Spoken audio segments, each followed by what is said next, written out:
Welcome to Transformative Truths, quotes for learning, growing, and becoming. I'm Sarah Waldron-Brenton. I'm Wally Goddard. It is joyful to talk together about nice quotes and ideas.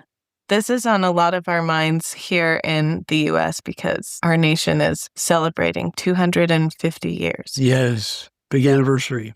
Yeah, and Wally shared with me earlier a short article. It was printed in Wayfair magazine this year.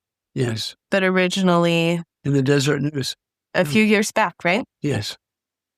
Sharlee Mullins Glenn has some really, I think, beautiful insights on our great nation. Yes. And so this might take a little minute, but we're going to read the whole thing. How's that sound? Yeah, I think that's a good idea. There's a lot of meat in this article. I'll take a turn first. Good. She says this: I love America. I rarely make it through the Pledge of Allegiance without choking up. I can't sing God Bless America without my heart swelling with emotion. I love the ideals upon which our nation was founded, ideals of liberty, equality, and justice for all. I consider myself a proud patriot. The United States of America is extraordinary in so many ways. The beauty and variety of her landscapes, her devotion to democracy, her strong, resilient economy, the admirable work ethic and generosity of her citizens, her remarkable, inspired governing document. I love America. In fact, my love for America is so strong that at one point in my life, I allowed myself to be manipulated by my ideologies that present themselves as patriotic, but are, in fact, insidious counterfeits of true patriotism. Nationalism is one of these ideologies. Patriotism is defined as devotion to one's country or homeland, but it doesn't assert that one's country is better than all other countries. Nationalism, on the other hand, exalts one's country above all others and insists that its interests must be privileged over the interests of all other nations. And it often goes beyond even that. Charles de Gaulle, who led France against Nazi Germany during World War II, stated that nationalism is when hate for people other than your own comes first. Nationalism is sometimes described as patriotism on steroids, but it's not quite right. Nationalism is a perversion of patriotism. It is patriotism gone tragically awry. Adolf Hitler's rise in Nazi Germany was accomplished by appealing to patriotism and then perverting it into nationalism. Patriotism inspires unity and cooperation. Nationalism divides and isolates. Patriotism celebrates diversity. Nationalism is threatened by it. Patriotism engenders charity and optimism. Nationalism fosters fear. She's making some really remarkable distinctions there, I think. Yes. Sarah, we may reflect on what I cherish most about being a citizen of the United States of America. It would be that I think we've often been to the world a light on the hill, a light of kindness, especially like after World War II, as we were so generous in helping Europe heal from the terrible ravages of an awful war. And that kind of thing, that willingness to offer aid that might cure disease or help with starvation, that tendency in our national soul is something that is very commendable. Something I love in this first chunk of this article is that she starts out with this very emotive love that she has for America, something that I think we can all relate with when we think about our home. I was born and raised in this country and from a young age was taught to be grateful and excited about living here. And I love thinking about these beautiful landscapes, these amazing citizens that work hard, like you're saying, to give. And to me, a distinction that she's making here is that patriotism, to me, a real patriot is someone who is unfailingly generous because of their love for not only their country, but their fellow men and women. People who I look up to the most in terms of patriots, leaders of America, really embody this generosity. And when we slip into nationalism, I wonder if it's kind of like when we slip into self-interest.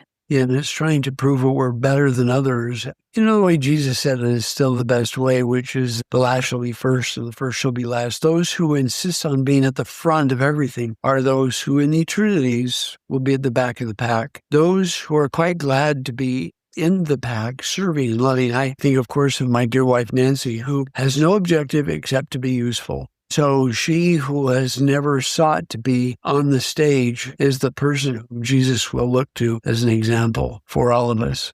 Maybe patriotism is seeking to be useful, and nationalism is when you seek to be seen. Yeah. And seek to be prominent and seek to be better than others and are proud because we're better instead of proud because we have learned to serve and love. I have a short personal experience. I taught at a charter school for a while, and this charter school really liked to brag about being the best K-12. And every time I drove to work and I saw this banner, I thought, what's so important about being the best? I don't know. It just struck me every day. I thought, if we create our identity by using comparison with others, is that a real identity? I would have much rather said, driven up to a school that said, we loved being here together. Something like that, We love every member of our community. Yeah, even people who go to the other school. Picture that. Right? I think that loving America doesn't mean not loving other places or other people. Yeah. Would you like to read a little bit more? Yeah. So a patriot recognizes both the strengths and shortcomings of his or her country and is eager to work hard to make it better. A nationalist turns a blind eye to his country's failings and views any mention of mistakes or weaknesses as disloyalty or an attempt to undermine allegiance. Patriots acknowledge nuance. Nationalists see only black and white. Patriots yearn for and work toward the aspirational ideal so beautifully expressed in our Pledge of Allegiance, that America may truly become one nation under God with liberty and justice for all. Nationalists are more concerned about safeguarding their own privileges. Does that sound a little bit like a parable? Maybe where we want to bury our talents. We got some talents here, we got some freedoms and privileges, let's bury them in the ground. Then let's build a big memorial over our own virtue, our own goodness, as opposed to let's use whatever resources we have to bless each other and bless all of God's children. Mm-hmm. I like what she says next. Loving one's homeland as a patriot is much like loving one's own family. You treasure it, warts and all, and feel gratitude and absolute loyalty. But you clearly see that it's not perfect, and you do whatever you can to make things better for every member. You also recognize and honor the equal preciousness of other families. Exactly. Yeah. I love it. Real insight, isn't it? I think sometimes we get swept up in the nationalism. I remember as just a boy saying, Dad, have we won every war? Because just somehow, you want to have an undefeated season. You want to be the perfect team. Right. And I think in maturity, my sense is, how are we doing at being a light on the hill, a light to the world? How are we doing at being our brother's keepers? Those are the questions I think Jesus will ask us. I wonder what it is about society in general that just loves competition and winners and losers. And I mean, we're obsessed with creating games and things to prove who's the best, who's the fastest, who's the strongest, I don't know what the answer is to that, but I think our energy might be better spent just being like Nancy. I love learning from Nancy. You too. Love it. All right, I think we just have one little excerpt left from here. Would you like to read that? Truly.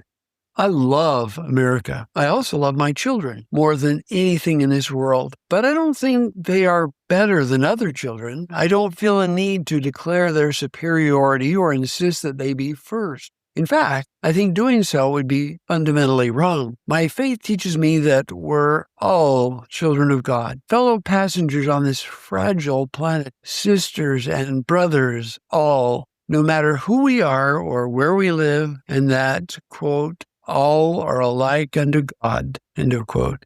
So yes, God bless America. but also, God, please bless Ukraine and Nigeria and Haiti and Spain and Uruguay and the Philippines and Mexico and Syria and El Salvador and every country of his creation. Recently, I came upon something that said, it was like an alternative map that didn't have state lines or country lines, where you could get to know the world via topography or other things. And man, sometimes I just want to take an eraser to a world map and just erase all these lines. All the divisions. Yeah. And I think that as humans, we crave order and we crave community. And sometimes we accidentally make exclusions instead of inclusions in doing so. And boy, there's just a lot. I had very tender feelings reading that last line because I have dear, dear friends all over the world. And sometimes at night, I dream that I'm in Switzerland or Mongolia or these places that I've come to love. Every time I've left and come back, I remember when I went on my trip to Mongolia in college, I did a little bit of arts-based research there. I left on the 4th of July and I came back on the 24th of July, which in Utah is like 4th of July number 2. And I left with fireworks and I came back with fireworks. And I had this immersive, amazing experience. And then I came back and I thought, boy, I love it here too. Yeah. And I think that's how we want to feel is we learn, we visit, we share cultures, and we think, boy, I love it there. Boy, I love it here. And aren't we grateful to share this earth together?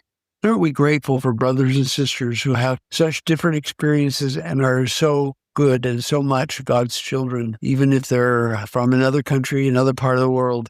I agree. And I think kind of a core lesson that we can learn from this article is summarized in this one sentence in the middle. Patriotism engenders charity and optimism. Nationalism fosters fear. We can talk all day about semantics and, what is this, what is that? But I think at the end of the day, if you're feeling charity, love, generosity, optimism, that's probably a good place to be.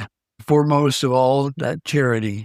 Charity, feeling a great love, brotherhood, and sisterhood with every person of God's creation. Yeah. So as we celebrate our great country, we hope that you're filled with some of those wonderful feelings and that you feel God's love. For you and for all of his children. Thanks so much for joining us today. We hope that some of the quotes we share are meaningful to you and something maybe you'd like to add to your personal collection. If so, go to drwally.com and look under Transformative Truths podcast, and all the quotes as we broadcast them will be available to you to cut and paste into your collection.